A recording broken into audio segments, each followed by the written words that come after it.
கொஞ்சம் வெளியே வந்த கேப்பில் கதவை சாத்தி விட்டுட்டாங்களே. நான் கொஞ்சம் வெளியே வந்தேன்.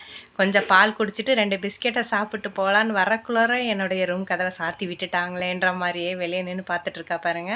கொஞ்சம் வெளியே வந்து பால் 2 பிஸ்கெட் சாப்பிட்டுக்குள்ளார உள்ளே சாத்திட்டாங்க. சாத்துனா ஐயோ என்னோடய இடத்த விடுங்க, என்னோடய ரூமுக்கு நான் போகணும், என்னோடய ரூமில் நான் படுத்தா தான் எனக்கு தூக்கம் வரும் அப்படின்ற மாதிரியே நின்றுட்டுருக்கு. நானும் கொஞ்ச நேரம் இங்கே இருப்பாப்பா, ஒரு 5 நிமிஷம் இரு, 5 நிமிஷத்தில் டோர் ஓப்பன் பண்ணதுக்கப்புறம் போ, கொஞ்ச நேரம் படு அப்படின்னு சொன்னேன். படுக்கவே இல்லைங்களே. அங்கேயே தான் பாருங்கள், அந்த டோர்கிட்டயே தான் நின்றுட்டுருக்கா. அந்த டோரில் அந்த ரூம்குள்ளார போய் அந்த திவான் கடியில் பகல் ஃபுல்லாக படுத்தா தான் அவளுக்கு ஒரு நிம்மதி. என்னடா டோர் திறக்குவாங்களா இல்லையா அப்படின்ற மாதிரியே நின்று பார்த்துட்டே இருந்தது. எப்படி பார்த்துட்ருக்கா பாருங்கள். ஏதோ சத்தம் கேட்குது, டோர் திறக்கிற மாதிரியே தெரியுதேன்னுன்ற நல்லா ஸ்மெல் பண்ணி பார்த்தா, உள்ளெல்லாம் பார்த்தா சவுண்டு கேட்குதேன்னு டோர் ஓப்பன் பண்ண உடனே போய் சுற்றி முற்றி பார்த்துட்டு அவளோட இடத்துல போய்